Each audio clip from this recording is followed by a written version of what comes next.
Welcome. We'd like to welcome you to the first technology showcase session. This is called On the Cutting Edge Graduate Student Panel. Please come, one and all. We'd love to have you come. Might be a little bit noisy, so those of you over on the other side, you may want to come over if you wish. We're going to have three people speaking today, three graduate students. We have Emmeline Beck from the University of Wisconsin, Carrie Bach from the University of Hawaii, and Saeed Abdallah Shakrami from Washington State University. We'll begin with Emmeline.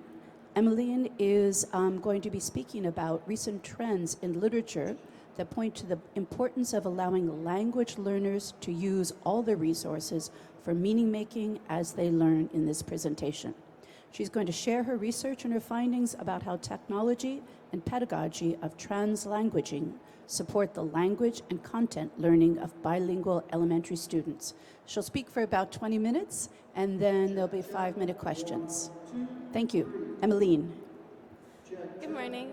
My name is Emmeline Beck, and I'm a graduate student at the University of Wisconsin-Madison studying bilingual education. So just a quick overview of my presentation. I'm going to start off talking about the literature that I drew upon for my study, and then I'll get into the actual study that I did for my master's thesis. Just a little bit of general context. I am a teacher by day, graduate student by night. I'm a third grade bilingual teacher. I teach at an elementary school in Madison, Wisconsin that has a large demographic that identifies as Latino.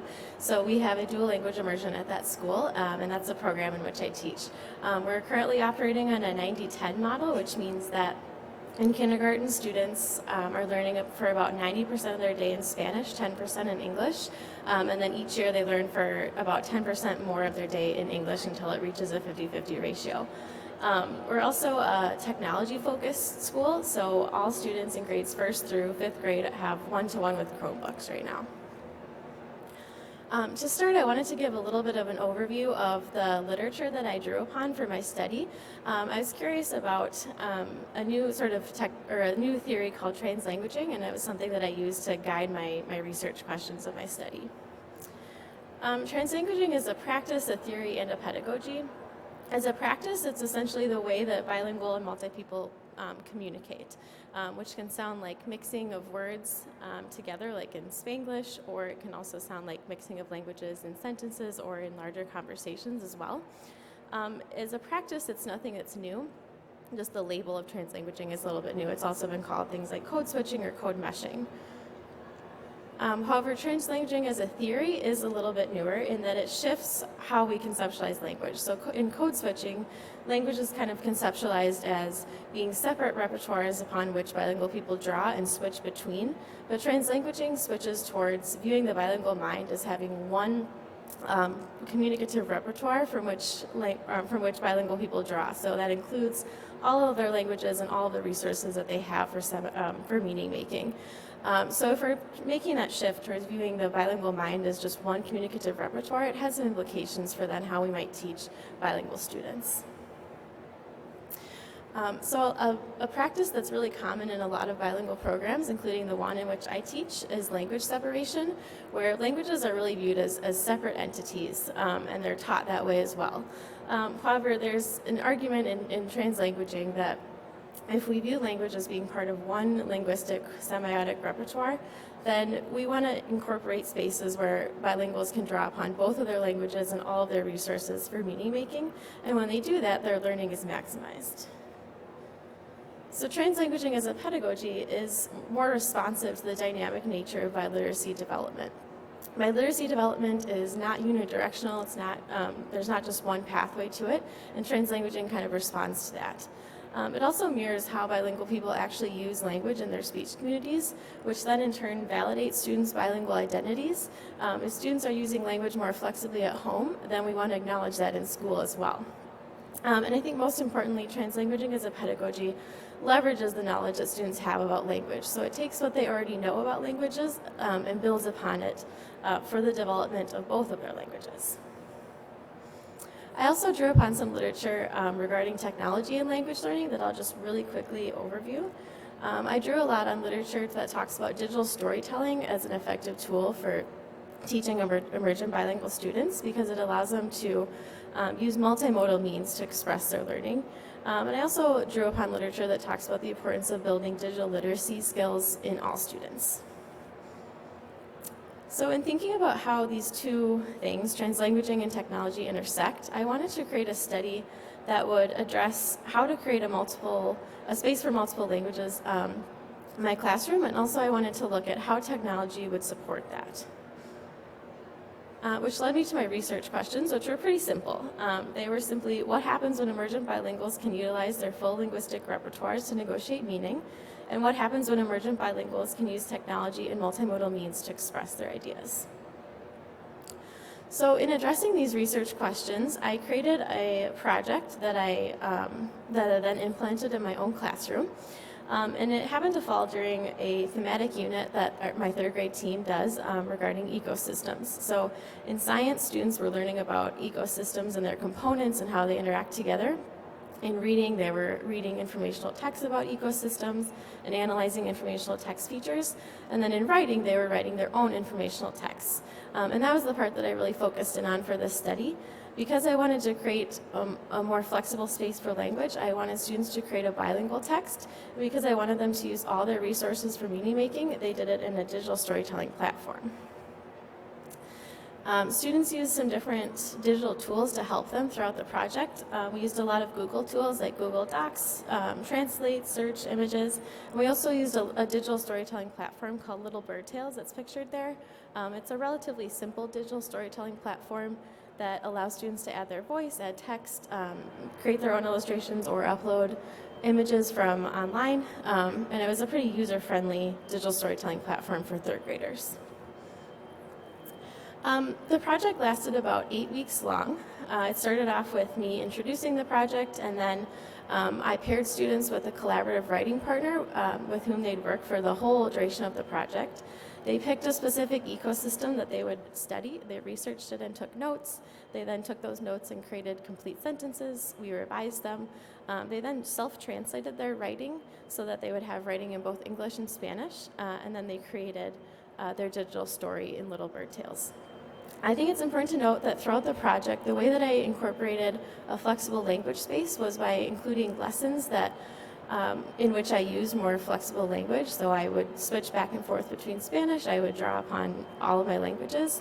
And then also during work time, students were encouraged to use all of their languages as they worked and talked together.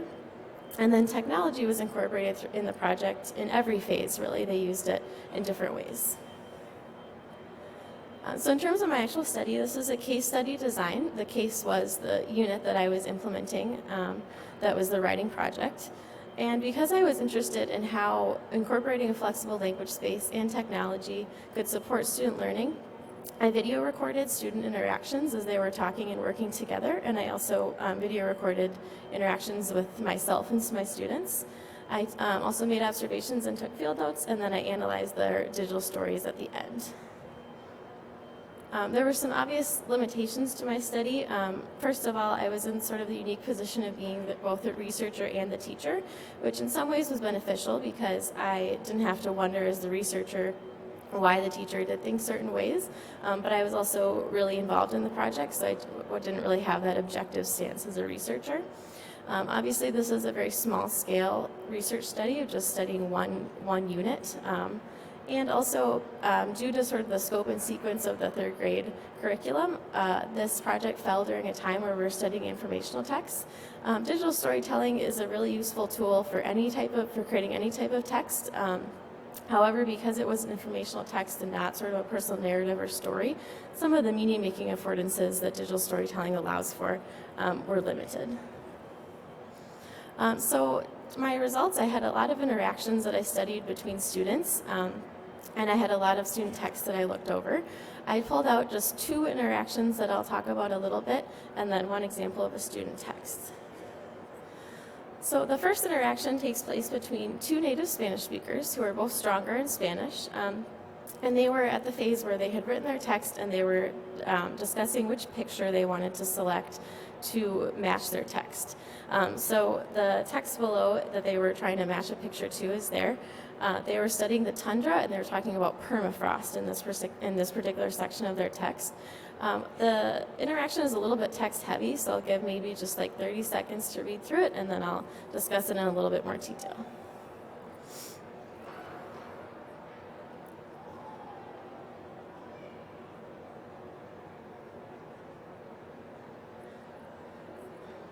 So I think what's important here to note is that this interaction takes place mostly in Spanish, even though the students were trying to find an illustration to match their text in English. So because students were in a more flexible language space and they didn't have language constraints that they were working with, this interaction could take place in whichever language was stronger, whichever language made the most sense. So in this case, it made the most sense for students to negotiate meaning in Spanish, and they were able to engage in that conversation because of the flexible language structure. Also, I think it's important to note that, or interesting to note, that the only part of the interaction that includes English is when they're actually typing in the search terms that they wanted to, for the image that they wanted to find. They searched it in English, which I think is because they had found that there were just more options when you search for images in English as opposed to in Spanish. But then the rest of the conversation is in Spanish.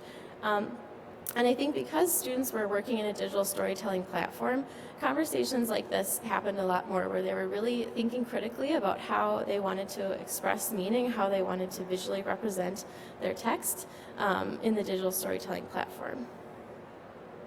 And here's their final text, the picture that they chose.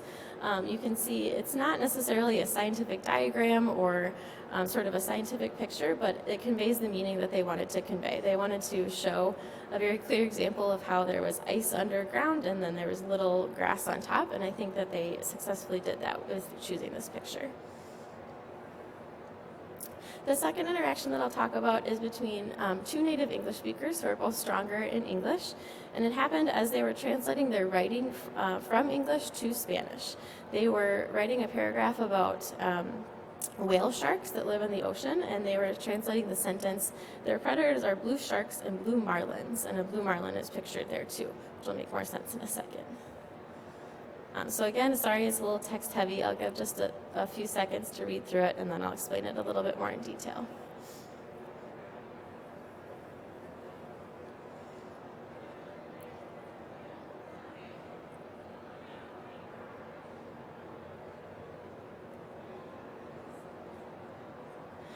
So I think it's important to note here that this whole conversation came out of a time where they were translating their work in English to Spanish. So because there were no language constraints during this time, they were able to engage in this conversation and negotiate meaning. And it was while they were translating the words blue marlin that they realized that they didn't know how to say that in Spanish, but they also realized that they didn't know what that was. So they found a gap in their understanding as they were translating. But then because of digital tools, they were able to quickly address that gap in their understanding. They knew that they could quickly look up an image of a blue marlin and have a better visual. And then from there, I was able to push their thinking even further to then think about if they didn't know what a blue marlin was, maybe their audience wouldn't know either. And then they were able to enhance their writing. So their final text, there is their paragraph about whale sharks. And they added a whole sentence about a blue marlin because of that conversation. So they said a blue marlin is a type of fish, and it looks like its nose is a sword. So because of the flexible language space here, because of the technology tools that they had access to, they were able to engage in these conversations that ultimately enhanced their writing. And the last example here of student work I have comes from a part of the text where two students were talking about sort of the human impact on the ocean ecosystem. They talked about how pollution and toxins damage the ecosystem. And then the picture that they chose is one that is a real picture of showing sea life and then trash on top of the water there. And then they wrote the word sad on it. And I think this is a good example of how the digital storytelling platform can enhance how the ways that students have to convey meaning and express themselves in different ways. So we talked a lot about if you're writing an informational text, your tone should be sort of scientific or informational, and they kept that scientific tone in their actual writing. But then when it came time to match a text or a picture to their text, they picked a real picture, but then by adding the word sad on it, they really can convey a lot more meaning and kind of convey a convincing message here. So the conclusions that I had after looking at a lot of other examples and a lot of interactions were that the technology tools that the students had access to really scaffolded student learning in different ways. And also because they were negotiating meaning of how to best represent their information visually in a digital storytelling platform, there was a lot of language that was produced. They were talking together, they were thinking critically together about how they could best convey their meaning.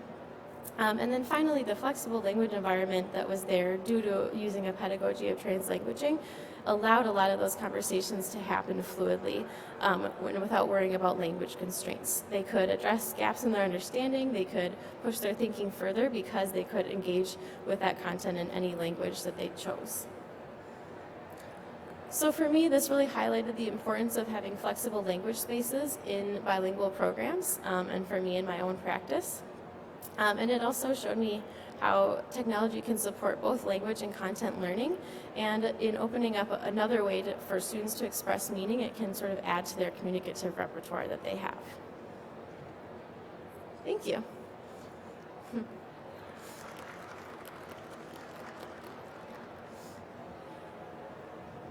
So if there are any questions now, what I'd like to do is come around and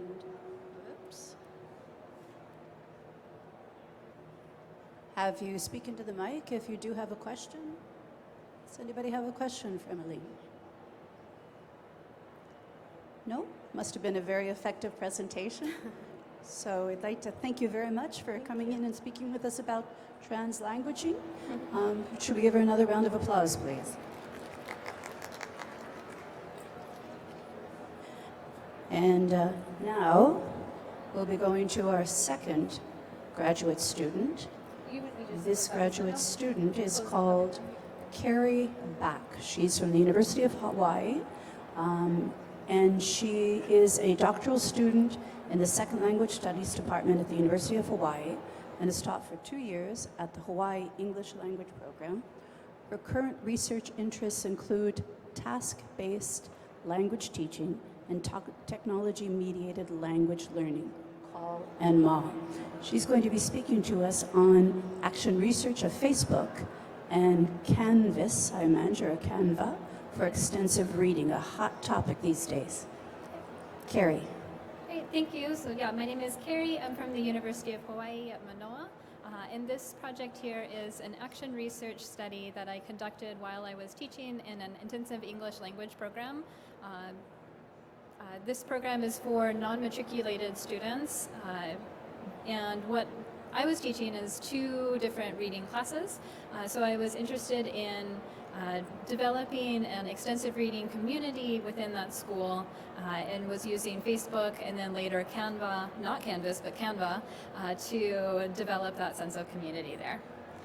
So just as an overview of action research before we get started, action research starts with a problem that is embedded in the context. So something that teachers notice as some sort of issue, and then draws in research and practitioner knowledge, theory, to help to address that problem.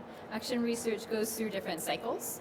It starts with planning and then acting on that plan, observing what happens, reflecting on what you get as the results, and then revising the plan for the next round. And so because there are different rounds in action research, I'm organizing my presentation according to that. So we'll talk a little bit about an introduction to extensive reading and some of the problems that I observed as a teacher there. Talk about my research questions and the methods that I use, generally speaking. And then we'll go through the 3 different cycles separately. So talk about cycle 1 and how my plan there was using Facebook in a particular way. And then cycle 2 also using Facebook, and then cycle 3 including both Facebook and Canva. So just as an overview then of extensive reading is, I think, very well known generally speaking, but it varies very significantly from intensive reading. So extensive reading, the goal is to read a lot. And the reading then should be fun, it should be interesting, it should be texts that the learners themselves choose, so that they're actually interested in what they read. the material should also be easy. It shouldn't be difficult material that they're having to use a dictionary for. They should know about 98% of the words that are in the text. They should be reading a lot, and they should have enough variety to choose from that they can find interesting things to read. The goal here for extensive reading is to create engagement, to have students develop a habit of reading and a love of reading. The secondary goals, though, are a little bit more pedagogic. Those are to increase reading fluency or to increase the depth of vocabulary knowledge. Students will occasionally learn a new word through just the context around that word, but then it's also increasing the depth of the words that they know by including other definitions or other shades of meaning that they can gather from the context that they're reading. But Day and Bamford also advocate that in an extensive reading program, the primary activity should be reading and not the assessment of reading. So not about comprehension questions, not about tests, but it's all just about the reading itself. However, that's the goal, and the reality is sometimes a little bit different, including in my own context. So some of the issues that I noticed during my 2 years of teaching there, and actually as the administrator of the extensive reading program there, is that there is actually a need for some assessment and some tracking. So my context used mreader.org as a method of tracking students' extensive reading. So that program, when students finish reading one of the graded readers, they can log in to this website, take a quick little quiz that's designed not to be difficult, but still it's a quiz. And when they pass that quiz, they get credit for those books. They add that tally, the words from that book get added to their total, and they can see that progress bar down at the bottom change colors as they get closer to their goal. But it is assessment, so assessment is solitary. Assessment is not necessarily fun, for most people at least, and it does incentivize the extensive reading through grading rather than through pure enjoyment. I was also fortunate to have another researcher conducted research a couple of years ago on the same exact context and interviewed students there about some of their perceptions about extensive reading. So very context-specific information. And what some of the students then were saying is that some of the books they found in our library were kind of boring, and that some of the M-Reader quizzes, even though they were designed not to be difficult, some of the students still found them difficult. And so that all spawned my research goal and my research questions, which were primarily to help with that engagement part. I wanted to know what activities would help students feel more engaged with their reading, and what kinds of things could I do to develop a sense of community of readers, not just within the classroom, but school-wide community of readers. And then later on, I added another research question to discover how I could help students help each other and help future students find more interesting books to read. So my goal for this project was to use social media as best I could to create an extensive reading community, increasing student engagement, but then also helping current and future students find more interesting and fun books. My participants, my students, came from 2 different reading classes, a higher intermediate class and a low intermediate class. These students came from a variety of different countries, all of them in Asia, and some of them had had a little bit of previous exposure to extensive reading. Although it's worth noting that in the higher intermediate classes, 2 of them had opted for reading newspaper articles instead of books from our extensive reading library. And from the low intermediate class, even though they had been required to do extensive reading in the past, only 1 student had actually done any of it and had only read 1 book. So not so much high engagement in extensive reading before this project started. It's also worth noting that this was an 8-week term in an intensive English program. But here is the data then that I collected. A lot of it came from the Facebook group that I created for extensive reading for our school. That included posts and pictures and comments, all of the material from that Facebook page. I also conducted 3 surveys during the term, 1 at the beginning, middle, and end. There was reflective writing in there as well. And then my own teacher reflections, discussions with students, and the results from MReader itself. So the initial data that I gathered really did confirm that the previous study and the reports from students in that previous study were still accurate today. Students found that they didn't really have a lot of time to do extensive reading, and there's nothing really that I can do with that. That's something program related or just personal life related. But the last one on this list that is difficult to find, the books are difficult because of their limited comprehension. That one we can address by helping them find appropriate graded readers, the graded readers at their right level. And then the I don't know what books to read response there, that became one of the focuses of my action research study.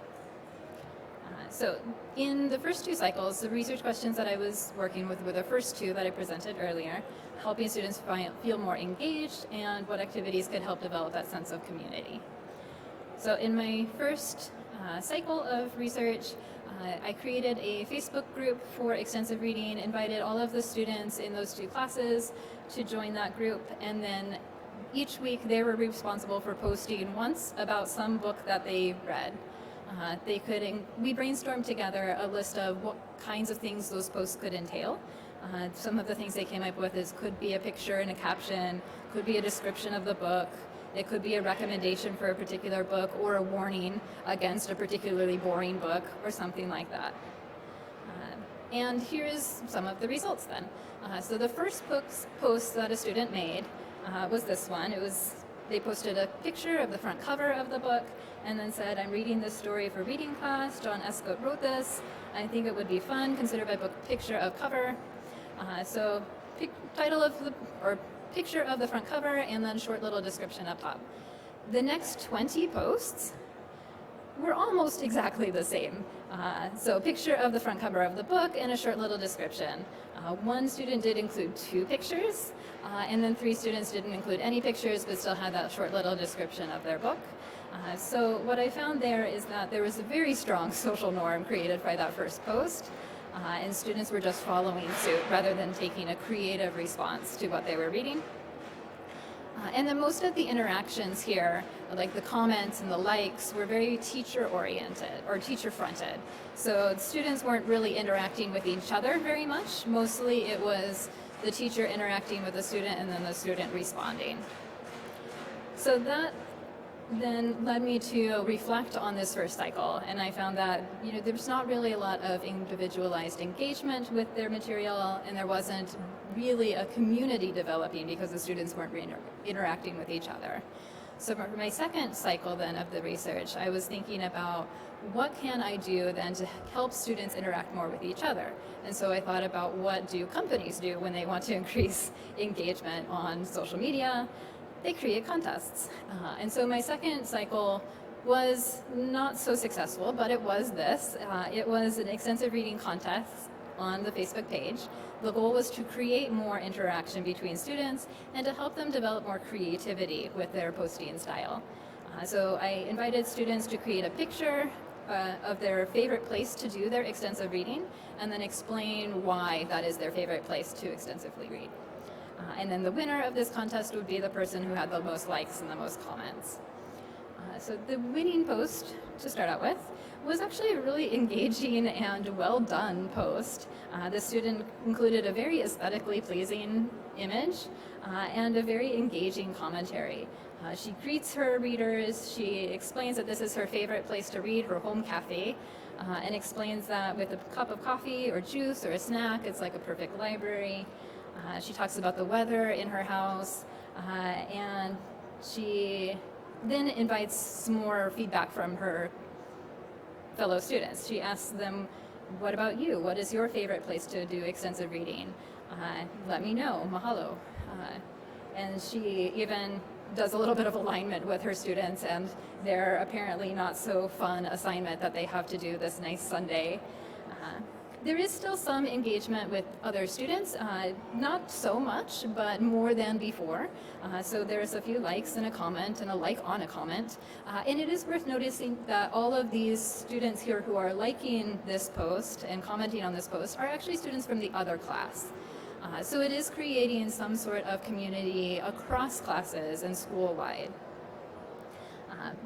But some of the other responses for this week were a little bit mixed. We did have one student who posted about going outside and eating chocolate while reading about chocolate and really enjoying that. But the other students were really just saying, here's my picture, I'm at school. So there's a picture of the student lounge, there's a picture of a book on a desk, there's a second picture of a book on a desk. And so students weren't so much engaged with this. And at this point too, I asked my students, what are some of the reasons or the ways that they choose their books for extensive reading? I think that it makes sense that a lot of the students would choose the books based on the pictures of the cover. I think that's how most of us choose fiction books, or at least it goes into our decision-making process. But one of the things that I thought was striking from this is that students weren't really relying on each other. That developing sense of community wasn't really getting followed through in their book choices. So for example, not very many students were using that Facebook page to help them decide what books to read. They weren't really asking their friends. And the index cards, one that has 0 responses, those were actual posts from students in a previous semester who had written book recommendations at the end of the term. Those were posted next to the books in the bookshelf in the extensive reading library, but students weren't paying attention to them at all.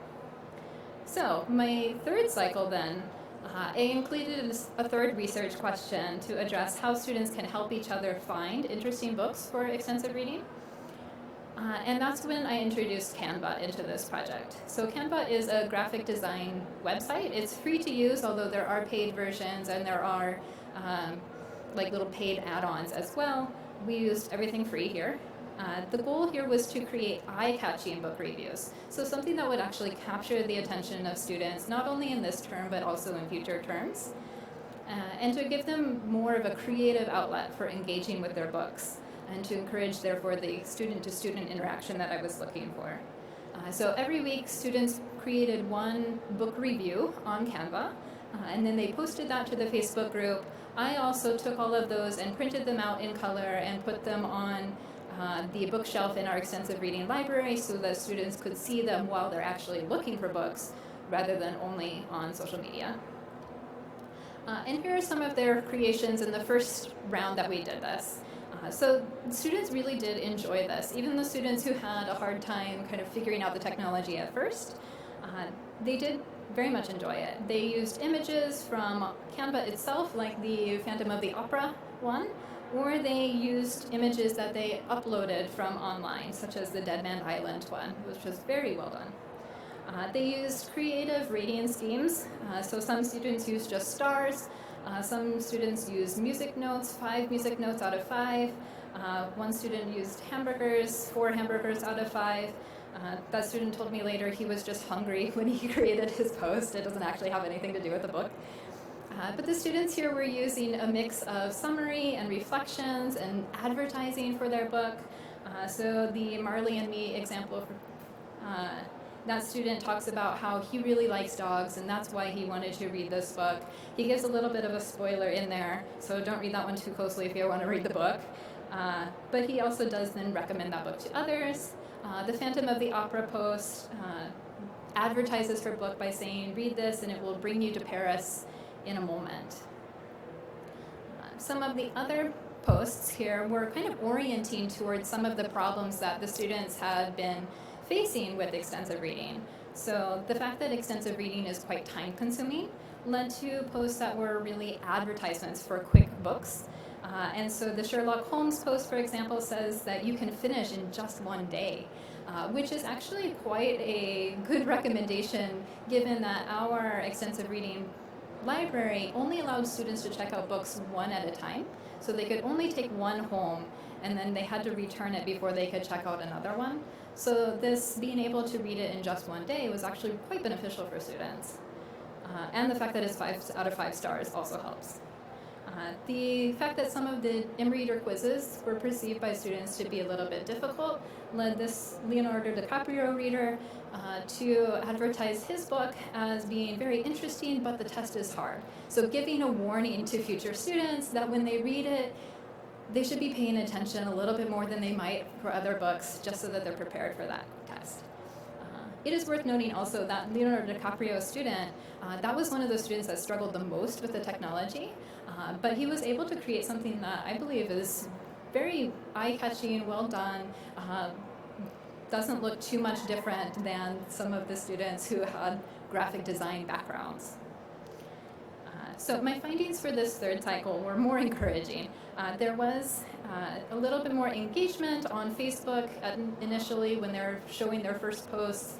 Some students shared their posts more globally, so not just in our extensive reading community, but also to their just general friends and family back home. The lower learning students, as I said, did have a steep learning curve, but they did consider it to be a fun way to engage. And the students were definitely orienting towards helping each other and helping future students choose books. And they were proud of their creations, which I think is very important here. So as a conclusion then, the social media part, the Facebook part of this project had kind of limited success.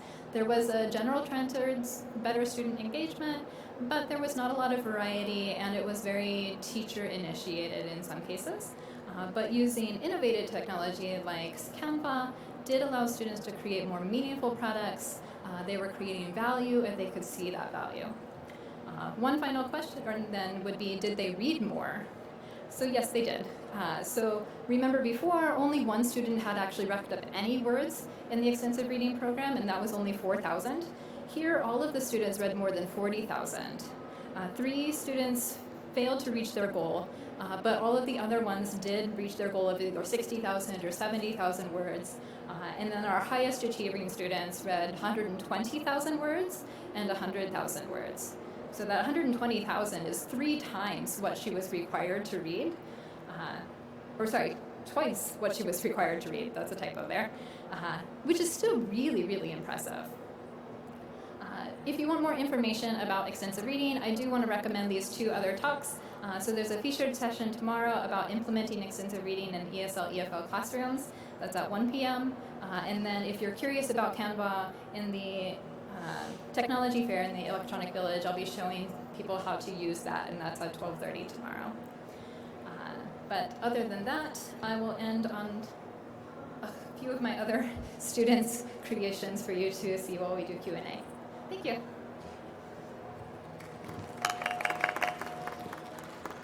Thank you very much, Carrie. If there are any questions for Carrie, I'll come out and come to you.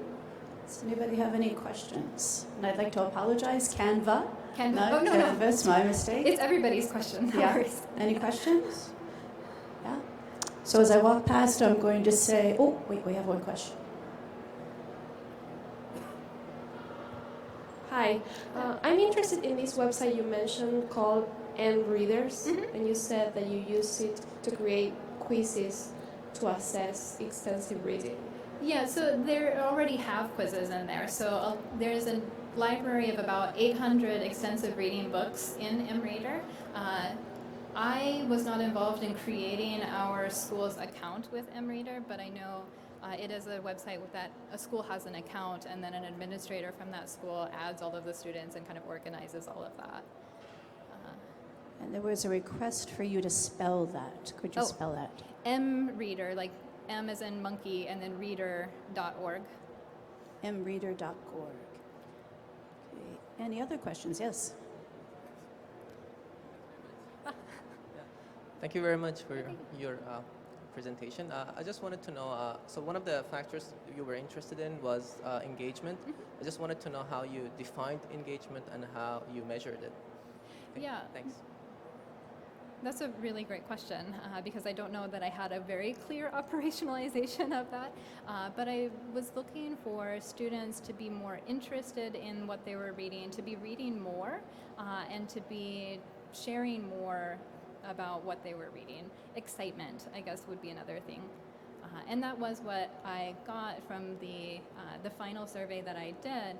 I asked students to reflect on their reading, and a lot of them were commenting on how, before this, they never really liked reading, or maybe they read like 1 book a year, but now they were excited about reading. And so that's really what marked to me that they were more engaged. Thank you. Are there any other questions? Yes, this is from a previous presenter, one of the presenters from last year. Hello, everyone. Thank you for this wonderful presentation. I really enjoyed it. I have a question about Canva. Mhm. I'm not sure if it's the same one that I used it before or not, but the one I've used it, I need to pay 99 cents or $1 in order to download or share the poster. Is it the same one? How so you handle that? There are Thank you. free versions and then there are paid versions here. So we were only using the free version, and I did tell my students too, like some of the images, if you want to use a particular image, you have to pay $1 to use it. I told my students not to use any of those. Okay, So that they were makes only sense. restricted to free things, but they could also upload anything that they found online. So it was pretty limitless. Okay, thank you so much. Yeah. And if you'd like to ask further questions, you can contact Carrie. Her email address is in the Technology Fair booklet. Now we're going to move on to Saeed Abdullah Shahronkni from Washington State University. Saeed is a PhD candidate in the Language, Literacy, and Technology Education program at Washington State University, Pullman. He is interested in the process of second language socialization, SLS, in virtual worlds, VWS. Saeed. Yep. Hi, everyone. Thanks for having me here. It's great to be presenting my research here. So as you know, my research is about the process of second language socialization in a multiplayer online role-playing game. I start off with laying out my theoretical framework, and then I'll talk about the MMOG and my study, and finally a question and answer session, and finally I'll point out to my future works in this area. So as you know, there are ways of approaching second language acquisition. We usually either approach the process so traditionally or cognitively, mostly in a Chomskyan way, or socioculturally, which is about the, which is about how languages are learned in social contexts. So this study was motivated by a sociocultural perspective, which is second language socialization. So second language socialization is the process by which L2 learners socialize into the norms of the sociocultural community, the target community. So, and they gain membership, they gain legitimacy and linguistic competence through interaction with the other community members. So as part of this theoretical framework, I also used communities of practice, which is also a sociocultural entity. A COP is a group of people gathered around a shared task, a communal goal, and they regularly communicate towards accomplishing it. So, and basically the community operates based on three elements. Which is, one of them is the domain, which is the task that the participants or the community members are gathering around. In this research, for example, it was a game. So it's a community, members get together, and practice. So members do activities that it's part of the group norms. So also part of the community of practice, so another framework was informed in this study, which is legitimate peripheral participation. So based on this theory, also members of the community gain legitimacy through interaction with the other community members. So their knowledge from marginal becomes central. So through the community practices that the members are involved in. So, what is a massively multiplayer online game? So as you may know, and you may have played online games in your free times. So they are online settings with users collaboratively accomplishing tasks. They're playing a game, and they could remotely get connected to the game platform from different locations and accomplish, a certain number of quests and tasks in a community of virtual learners. virtual players. So what they share with language learning is that in both settings, the participants are mastering a semiotic domain. So a language learner is mastering a semiotic domain, which is the language. A gamer is also mastering a semiotic domain, which is the language of the game. So they are participating in a community, both of them.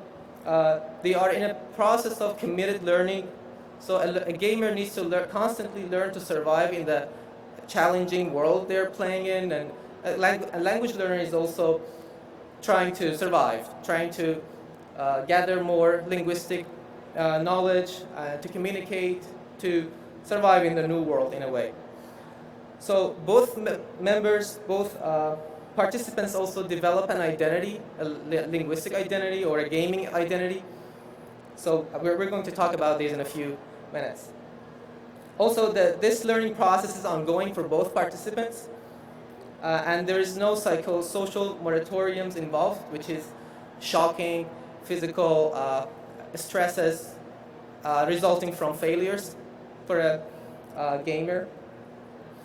And various modalities are involved too in a game. There are images, videos, texts. For second language learners, also the same. And also, people through interactions with different community members, they develop a cultural, a multicultural model of living, which they can be found in both online and offline settings. So then in this study, I used the platform of a game called Stronghold Kingdoms to see how members of the game, specifically one language learner, how this specific learner and how generally members develop the identity of competent members of the community. So what was interesting, what interested me was a non-native English speaker developing the identity of a competent member who is leading other native English speakers. And I wanted to know how it happened and if language was a barrier in this process. So I used a narrative inquiry, which was collecting the stories of this specific gamer and the other native English speakers around him in this so-called community of practice, in this faction. And I used records of the game, interviews, and focus groups to answer the research questions. So the first research question was, what are the linguistic norms and practices in the game community of practice where non-native English speakers become legitimate participants? And to answer these questions, I needed to analyze records. And the records in this game were forum exchanges between the faction community. So as you may know, in these games, there are factions, people interact over factions, they coordinate tactics and strategies. So the first step was to analyze all those interactions. So I needed to code them, categorize them, and thematize them to find out what the norms and practices in these COPs were. The second question was, how does the game community shape the non-native English speakers' identity? And to answer this question, I also needed to conduct interviews with the first participant and also conduct focus groups. So let's just watch a short trailer of the game to see what context what setting we entered as part of this study.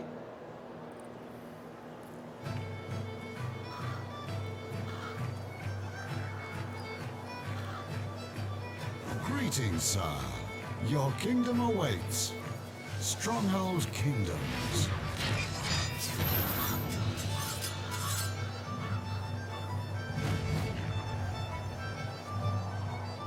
Your village is one of 1,000 others. Make it the pride of the parish.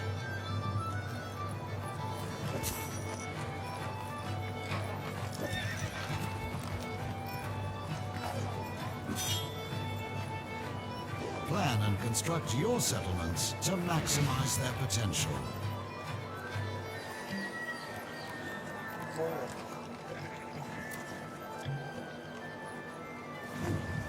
Use special cards to your advantage.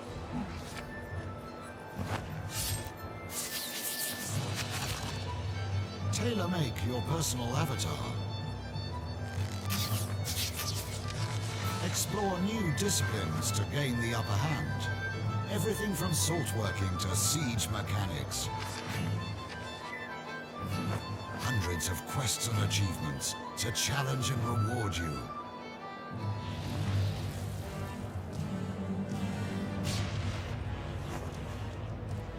Gather your forces, fight for glory, and dominate the land.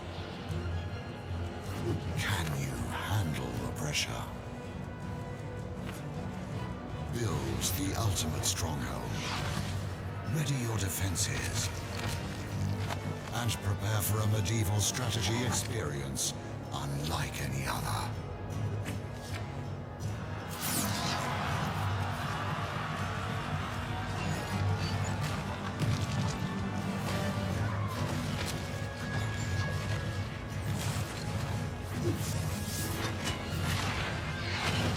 Stronghold Kingdoms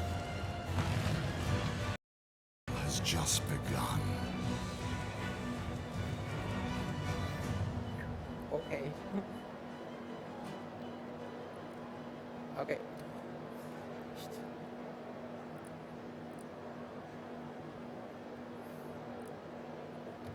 So no battle has just begun, by the way. And I played this game. So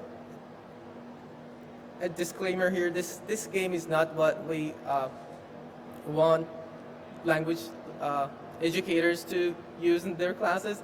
It was just a game to test out the theory and see how the community helps the process of second language learning. And yeah, certainly we need to make games for second language socialization and learning. So anyways, so as you saw, this community is a 2 or 3-dimensional setting. So there are social activities involved, and all the gamers need to just be involved in these. They need to trade, they need to vote, they need to farm, they need to fight together. These are the communal goals and the communal practices that link all these members. So there are various communication channels in this game. There are in-game textual chat, mail, forum, and out-of-the-game audio chat servers that gamers usually use to communicate with each other. So the communities of practice in this game are parishes, are factions, and houses. There are various quests to complete. There is a rewarding mechanism in place. People need to rise through the ranks, and there are currently 76 game worlds in this game, and 11 of which are English-speaking worlds. So I entered one of these worlds and played alongside these members, the participants of the study, to find out what the norms were. So the participants in this study, as you may see, were one competent non-native English speaker. So he had 5 years of experience playing the game. He had the total number of villages available to a player, 40 villages. He had accomplished 196 quests, many awards. So he was at the final rank of the game. So this person was the focal participant in this narrative inquiry. So I needed to approach this person to see how he has been able to accomplish many goals to be known as a competent member of this community. So, and there were also 3 other members in this study. They were native English speakers. They were also, they were somehow developing, but they were not as accomplished as the leader of the group, Emil, a participant from Serbia. So the results of theme analysis and text analysis showed that 32%, almost 33% of the game messages were all about communication and coordination of actions. So 23% were about gaming skills. So about 70%, 17% were about conduct, how a gamer should play, and also 15% about dedication to the game, and almost 13% to real life activities and issues. So out of 1,241 messages that I analyzed. So, and there were also small codes in this overall setting. So the slides are online. You may also check them out. So all these codes and categories and then themes were analyzed, and they led to an interview protocol that I used to approach this specific person. And through the interview, I found that a competent player is good at these themes, so that the person, the participant confirmed the results of the coding and said, so if you're good at these, then you are a competent player of the community. Also, he asserted that communicating with other people in this game was the main factor that drove him towards this game. And also he adopted many strategies and tactics. So like he used Google Translate to be able to communicate with people he wanted to the other gamers. Or he also looked at the broad picture instead of looking at individual structures and expressions to be able to communicate. Also, activeness in the game was a matter of atmosphere of the game. Through wars, they need to be acting more quickly, more actively, but in peacetime, there were less activities. And also, this game helped Emil, the non-native English speaker of the game, to develop social skills, that is, being able to communicate with other members, which is a good thing in the world of language acquisition.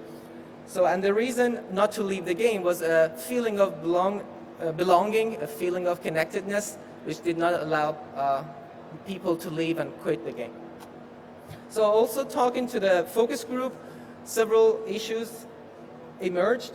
So that usually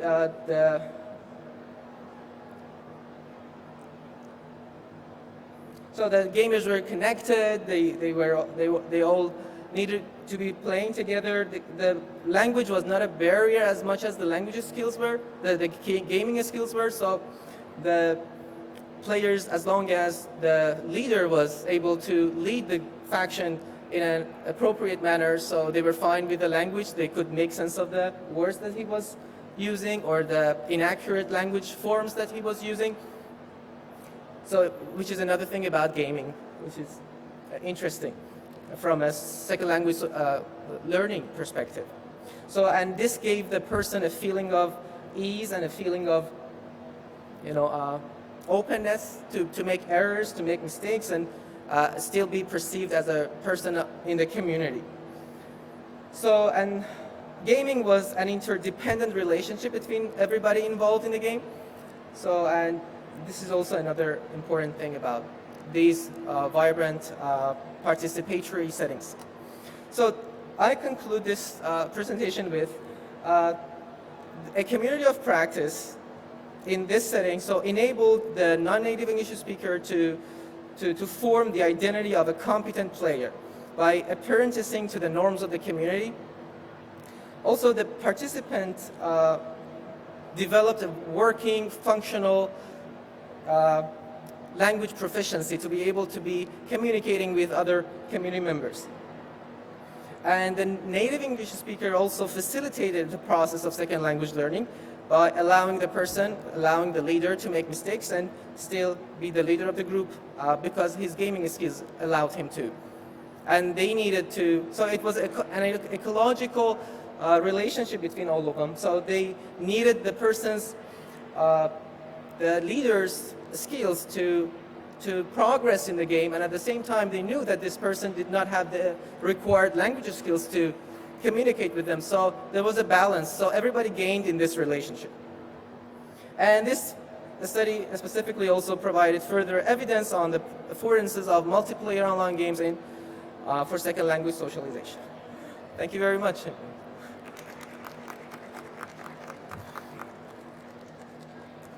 And do we have any questions?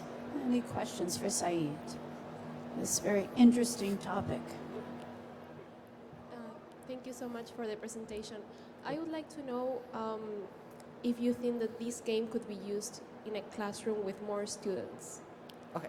And what linguistic goals can we set based on the input that this game can give to the students? Sure.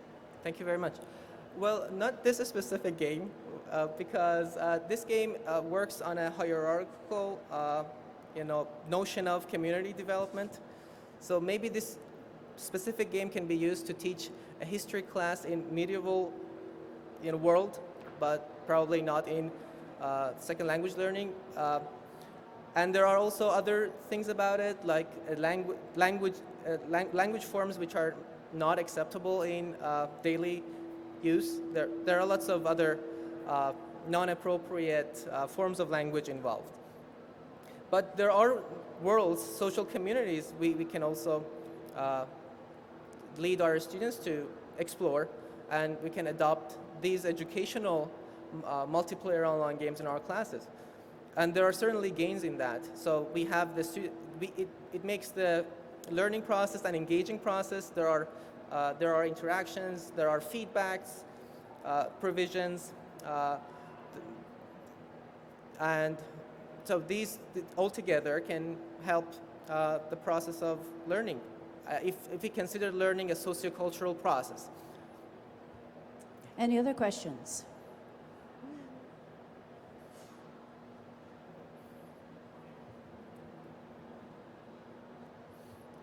Thank you for your presentation. So I was curious, coming more from an ideal perspective, where would you see this going in the future, and what, if you could, what is the perfect gaming environment that would allow non-native English speakers to gain language proficiency?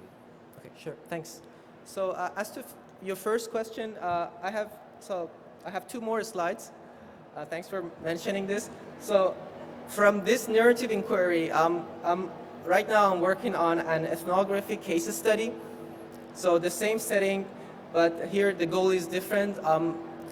Collecting field notes about how the members of this community specifically are acting. So this specific faction that I was part of, they revolted against the world. So they were banished from the world, and then the world ended, and they entered a new world, and they got together, all of them. So this connectedness was with them until they found their own world again. So I'm with them right now. I'm collecting notes and seeing how things are going, and what kept all of these members together. And this time there are 8 non-native English speakers and 2 native English speakers out of all of that group. So, and the data sources are observations, records and artifacts, and interviews also. So if you're interested, we can share the results of that study. And another thing I'm right now involved in is creating a psychological measure based on the data analysis presented at the beginning of the slideshow, the text analysis. I'm creating an inventory of language socialization in social settings, multiplayer online game settings.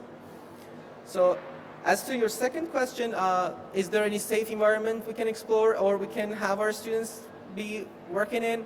I'm not sure. But through this research and research like this, we can come up with the principles that we need to be adopting in creating such online settings, such safe settings.